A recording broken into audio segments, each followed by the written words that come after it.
আরে শরীরেতে থুকথুকানি মারিতে লাগলো যে। আল্লাহু আকবার। দেখবেন অনেক সময় বেরাদার শয়তানি চক্করে পড়ে গেলে মেয়েদের বেশি হয় নিজের থুতু এদিক ওদিক ফেলে দেয় বেরাদার, যাতে শয়তানি ওয়াসওয়াসা না আসে। হযরতে বিবি রহিমাও তাই করেছিলেন। যখনই আইয়ুব নবী বললেন যে বিবি ওই শয়তানি ওয়াসওয়াসা ও ফকির না দরবেশ না, আল্লাহর হুকুমে আমি জানতে পারলাম জিবরাইল মারফত ও কোন ফকির না দরবেশ না বুড়ি না, ও একজন মারাত্মক ডেঞ্জার ইবলিস শয়তান। আমাকে মাদক জাতীয় দ্রব্য দিচ্ছিল, নেশা জাতীয়, অ্যালকোহল জাতীয়, আল্লাহু আকবার, হারাম মাল খেয়ে আমি যে বারবার চেয়েছি আল্লাহ আমার জবানকে পরিষ্কার রাখিও যাতে আল্লাহ তোমার জিকির করতে পারি। এই ইবলিস শয়তান আমার জবানকে নাপাক করার জন্য তোকে হারাম মাল দিচ্ছিল, ওই হারাম মাল খেয়ে আমার জবানকে নাপাক করতে চেয়েছিল। ভুল করেও ওই ফকির দরবেশ আপনার বুড়ির পাল্লাই পড়িও না।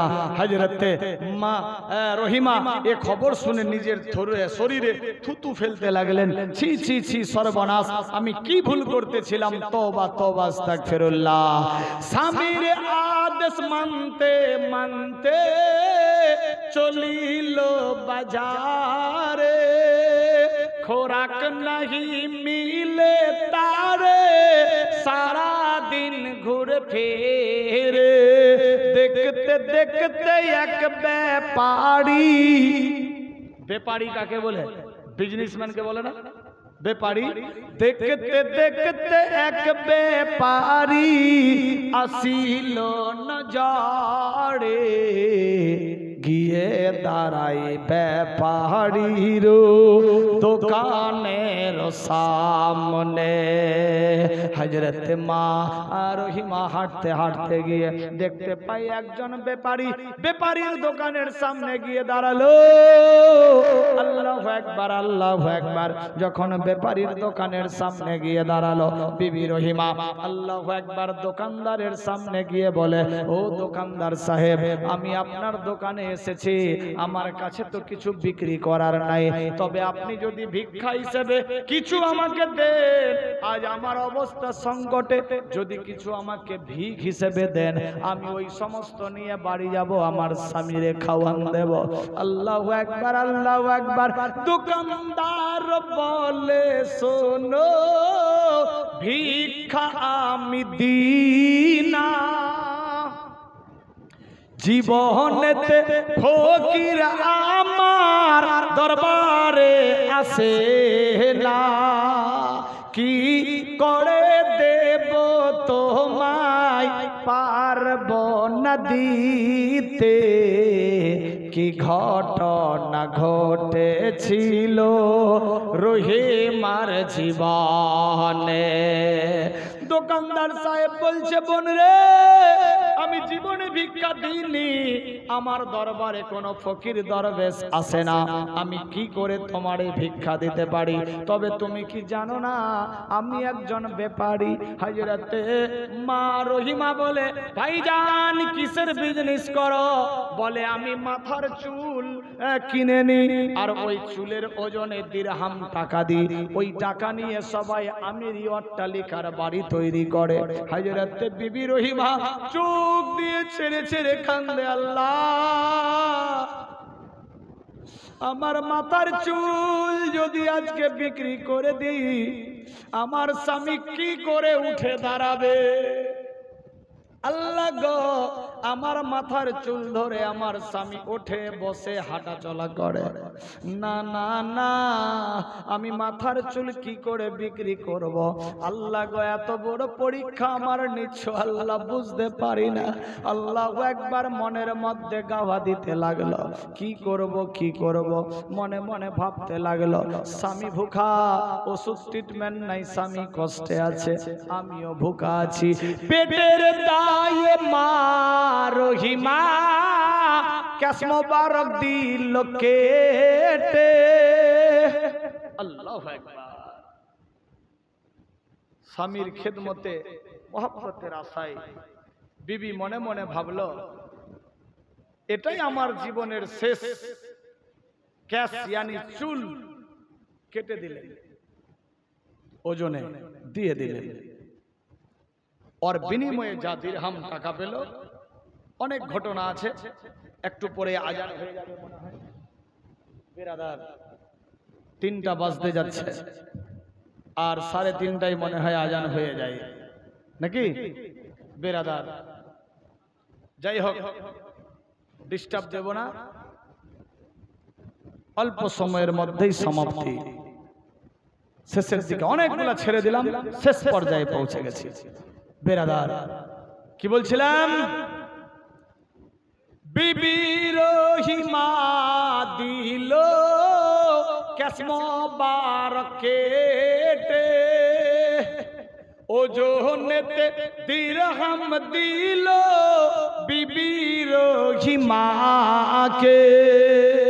আল্লাহু আকবার। চুল মোবারক কেটে বিক্রি করে দিলেন, বিনিময়ে দিরহাম পেয়ে গেল। যখনই চুল বিক্রি করেছে, ইবলিস শয়তান তো দেখতে পেয়েছে। ইবলিস শয়তান দেখে আর কি থেমে থাকে, স্বামী স্ত্রীর মধ্যে যুদ্ধের সংগ্রাম করে নিল। ইবলিস শয়তান দেরি করলেন না, একজন ছদ্মবেশী রূপ ধারণ করে এক পা দুপা করতে করতে হযরত আইয়ুব নবীর সামনে গিয়ে দাঁড়িয়ে গেল। আল্লাহু আকবার, আল্লাহু আকবার। এই আইয়ুব আলাইহিস সালাম, কি হয়েছে বলো, কি হয়েছে? আল্লাহু আকবার। তুমি কে? বলে আমার হিসাব পরে নেবা। তোমার বিবি যে তোমার এতদিন ধরে কষ্ট করে খাবার খাওয়াই, তুমি কি জানো কোথা থেকে খাবার আনছে? তুমি কি তোমার বিবিরে জিজ্ঞাসা করেছো? আইয়ুব নবী বললেন না, আমি করিনি, রুজির মালিক আল্লাহ। বলে ভাইজান তুমি কি জানো না, তোমার বিবি প্রত্যেকদিন গ্রামগঞ্জে বাড়ি বাড়ি গিয়ে চুরি করত। আল্লাহু আকবার। মিথ্যা কথা বলে ইবলিস, ছদ্মবেশী রূপ ধরে। আইয়ুব নবী বেমারিতে চিনিতে পারলো না যে এত বেমারি কঠোর, চোখটাও খুলতে পারছে না, তবে জবান ক্লিয়ার ছিল আল্লাহর ইবাদতের কারণে। বেরাদার বন্ধু, চোখ খুলতে পারছে না, বুঝতে পারলেন না, আল্লাহর হুকুম দেখেন, কারণ পরীক্ষায় হযরত আইয়ুব নবী পাস হয়ে গেছে। শেষের দিকে আছি বেরাদার বন্ধু। হযরত আইয়ুব নবীকে বলছে তোমার বিবি না প্রত্যেকদিন বাড়ি বাড়ি গিয়ে চুরি করত, আর চুরি করে করে মালমাত্তা নিয়ে বাজার থেকে তোমার জন্য আহার ওষুধপত্র ইত্যাদি নিয়ে আসতো, আর তুমি মনে ভাবছো তোমার স্ত্রী খুব ভালো। আইয়ুব নবী শুনে কিন্তু কেমন কেমন লাগলো। সত্যি? বলে হ্যাঁ, লোকেজনে সবাই বলছে। জানো আজকে কি হয়েছে? তোমার বিবি এক দোকানদারের দোকানে চুরি করতে গিয়ে ধরা পড়েছে, আর আমাদের দেশের আইন ধরা পড়লে মাথার চুল কেটে মাথায় ঘোল ঢেলে দেয়। তোমার স্ত্রী ধরা পড়েছে, তাই আজকে তোমার স্ত্রীর মাথায় একটাও চুল নাই, সবাই মাথার চুল কেটে ঘোল ঢেলে দিয়েছে। তবে এই কথা আমার কথা বলিও না, তোমার যদি বিশ্বাস না হয় তুমি তো তোমার স্ত্রীর মাথার চুল ধরে ওঠো আর নামো, বসো, এখান থেকে ওখানে যাও, বাথরুম ল্যাট্রিন ইত্যাদিতে যাও, তবে আজকে তুমি মাথার চুল ধরবা, দেখবা পাবা না। দেখেন ইবলিস কি ঝামেলা লাগাচ্ছে বাড়িতে। আইয়ুব নবী ঘটনা শুনে মনে মনে ইয়াকিন করিল, স্বামীর কথা না শুনে কেন চুরি করিল। ক্যাশ যদি কাটা থাকে, চুল যদি কাটা থাকে, 100 করা মারব যে। কি ঘটনা ঘটেছিল আইয়ুব নবীর জীবনে কি ঘটনা ঘটেছিল মা রহিমার জীবনে। লম্বা ঘটনা শর্ট করছি বেরাদার বন্ধুগণ। হযরত আইয়ুব আলাইহিস সালামকে বলে আর শয়তান আউট হয়ে গেলেন। আইয়ুব নবী তো মনে মনে ইয়াকিন করেছে আর এক কথার মানুষ, আল্লাহর হাবিব এক কথার জীবন। সে চুরি করেছে কি করেছে না করেছে জানি না, কিন্তু মাথার চুল শুধু স্বামী দেখবে, স্বামী ছাড়া অন্য কেউ দেখবে না।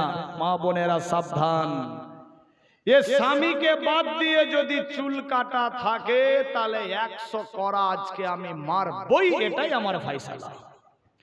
ওই অবস্থাতে এত বেমারি, উঠতে পারে না, চলতে পারে না, আবার মারার জন্য রেডি বেরাদার। কারণ কিতাবের ফয়সালা, নবী রাসূল পয়গম্বর আল্লাহর আদেশ বেরাদার বন্ধুগণ মানতে বাধ্য। বেরাদার কি হলো তারপর?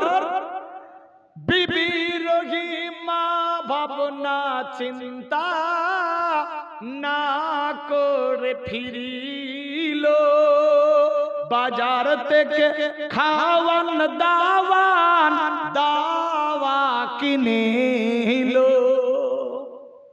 যা টাকা হয়েছে চুল বিক্রি করে বেরাদার খাবার দাবার ওষুধপত্র ইত্যাদি নিয়ে বাড়ির দিকে যাচ্ছে। রাস্তায় যেতে যেতে মনে মনে একটু কিন্তু হয়ে গেল। দেখবেন কোন এক ঘটনা কোথাও ঘটলে বাড়ির কেউ না কেউ কিছু একটু খটকা হয়, আর যখনই হয়ে যায় দেখবেন কিছুক্ষণ পরে বা সময় সাপেক্ষে সেই মুসিবতের খবর এসে পৌঁছে যায়। চট করে সে বলে, আরে আমি তো এই দেখেছিলাম, এই হয়েছিল, আমার মনটা আজকে কেমন কেমন করছিল, সত্যি হয়ে গেল। অনেক সময় হয়ে যায় আনুমানিক বেরাদার বন্ধুগণ। যাই হোক, সেদিকে আমি যাচ্ছি না। আল্লাহ আমাদের বুঝার তৌফিক দেখ এবং আহলে সুন্নাত ওয়াল জামাত আকীদা মোতাবেক কায়েম ও দায়েম থাকার হিম্মত দেখ। সবে বলি আমিন, আল্লাহুম্মা আমিন। কি বলছিলাম?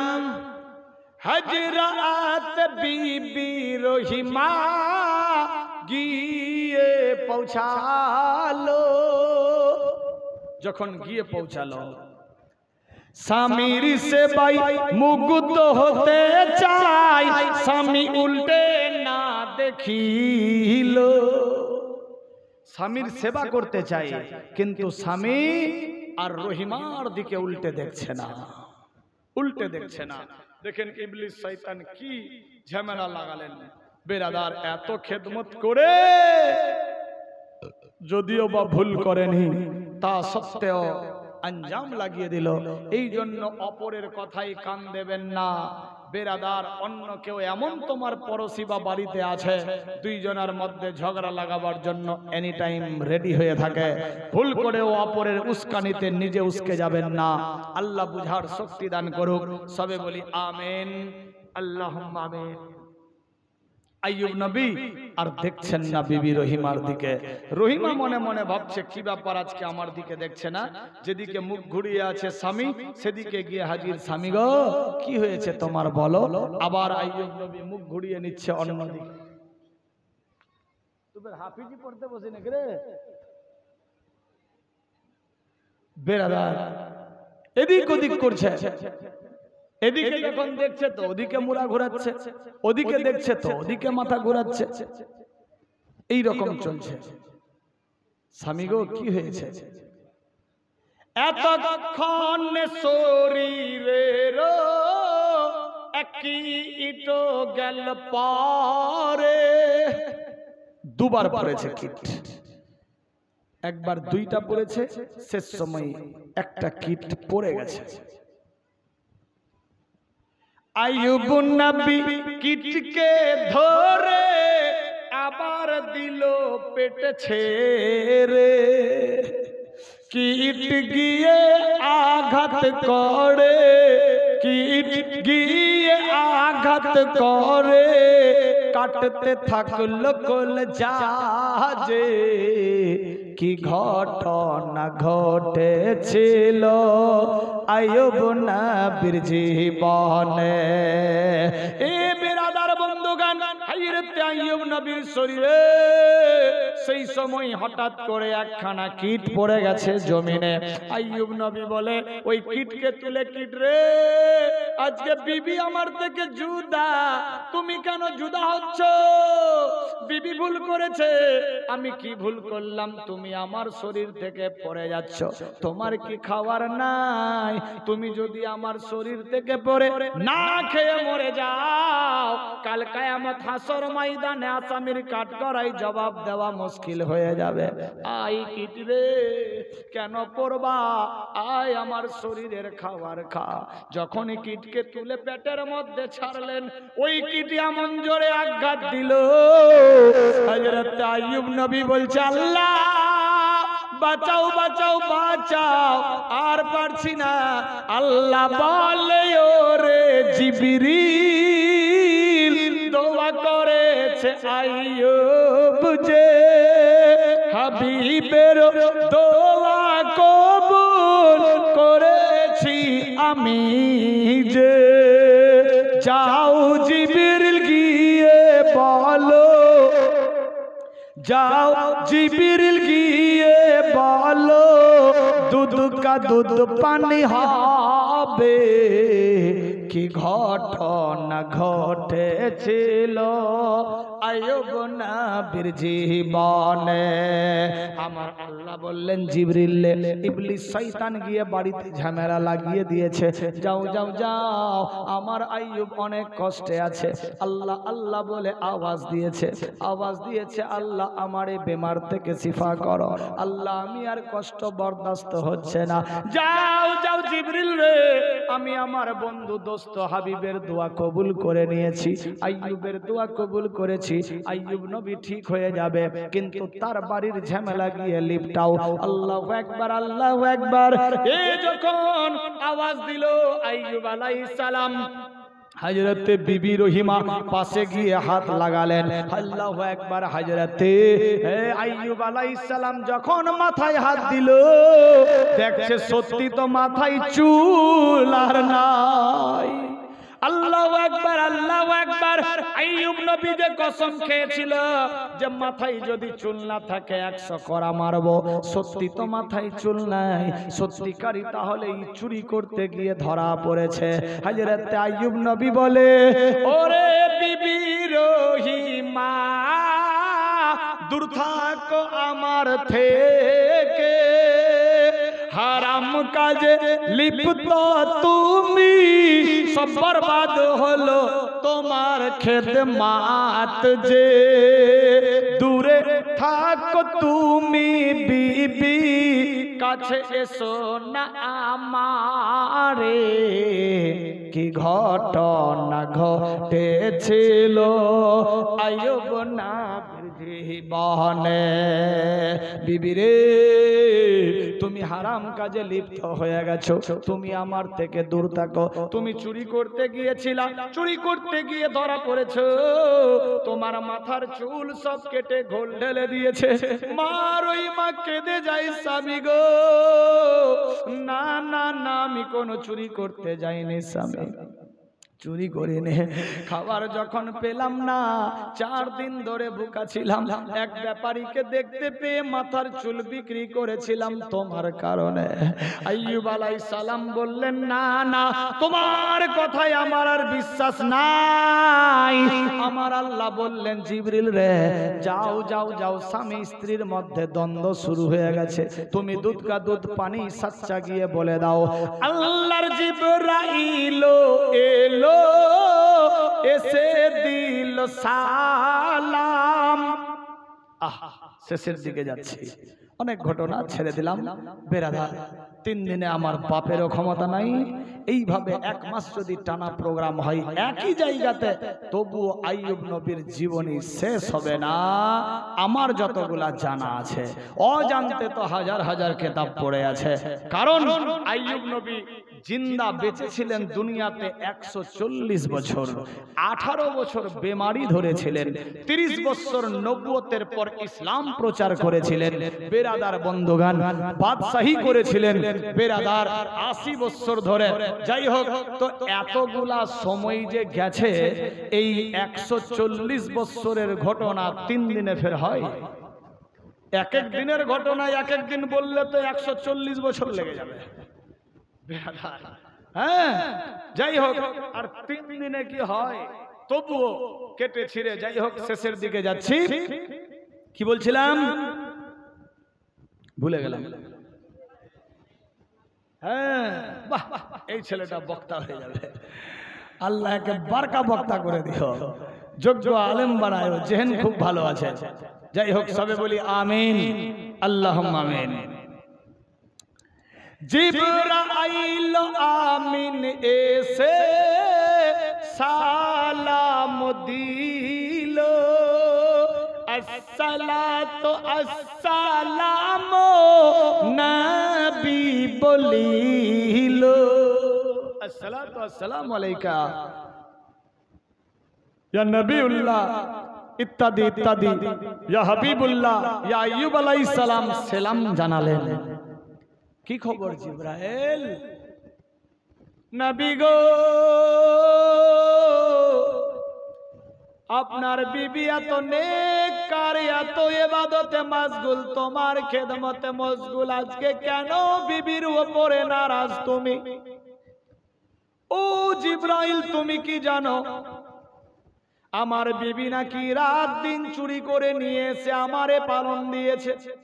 না না হুজুর গো, আপনার বিবি চুরি করেননি, আমার আল্লাহ পাক পাঠিয়েছে। আপনাকে যে বলে গেছে সে মানুষ ছিল না, কেউ ছিল না, সে ছিল ইবলিস, শয়তান। শয়তানের ওয়াসওয়াসাতে তুমি ভুলে গিয়েছো আপন বিবি খেদমতদারি আপন না ভেবেছো। আল্লাহু আকবার। হুজুর গো, শয়তানি ওয়াসওয়াসায় পড়ে আপনি আপনার স্ত্রীকে ভুলে গেছেন।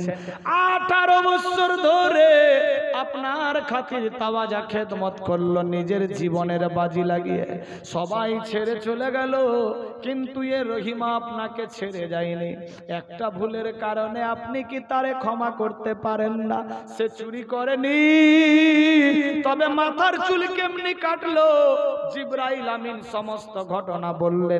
সব বিক্রি হয়ে যাওয়ার পর কাজে কেউ নিলেন না, সবাই ছি ছি করে বিতরণ করে দিল, ইবলিসের চক্রান্তে ফেলে দিল। সমস্ত ডিটেইলস বলতে লাগলো। হযরত আইয়ুব নবী শুনে চোখ দিয়ে পানি ফেলতে লাগলো। আল্লাহ, আমার স্ত্রী এত আমার জন্য প্রাণ হারিয়েছে, আমার স্ত্রী এত আমার জন্য জীবনের বাজি লাগিয়েছে, নিজের লাজ লজ্জা সব বিলীন করে দিয়েছে আল্লাহ, তবুও কিন্তু হযরত আইয়ুব নবীর মনের মধ্যে গোসা বন্ধ হয় না। ওই যে চুল নাই মাথার মধ্যে। আল্লাহু আকবার, আল্লাহু আকবার। জিবরাইল আমিন বললেন, হুজুর গো, রাস্তা দিয়ে আসছিল আপনার খাওয়ান ওষুধপত্র জোগানের জন্য, নিজের চুল মেবারক বেকারির কাছে বিক্রি করে দেয়, ওই পয়সা দিয়ে আজকে তোমার জন্য সরঞ্জাম নিয়ে আসে। হুজুর দেখেন, স্বামীকে ঠিক করার জন্য জীবনের বাজি লাগিয়ে দিয়েছে, চুল ছাড়া কিছু ছিল না বিক্রির জন্য, আর ওই ব্যাপারী চুল ছাড়া অন্য কিছু কিনতো না। আল্লাহু আকবার, আল্লাহু আকবার। কোন দেহ ব্যবসা করেনি, কোন চুরি করতে যায়নি, কাজ করেই আপনার ট্রিটমেন্ট করেছে। হুজুর গো, আল্লাহ পাকের তরফ থেকে আওয়াজ এসেছে, আপনি ক্ষমা করে দেন। হযরত আইয়ুব আলাইহিস সালাম বললেন, ঠিক আছে জিবরাইল, আমি ক্ষমা করে দিলাম, কিন্তু আমি একটা কসম খেয়েছি। আমি কসমটা কি রকম ভাবে ধরব? কি কসম খেয়েছো গো আল্লাহর ওই হাবিব? 100 করা মারবো আমি, চুল যদি কাটা থাকে। আল্লাহু আকবার, আল্লাহু আকবার। চুল যদি কাটা থাকে 100 করা মারবো, এটা আমি কসম খেয়েছি। আল্লাহু আকবার।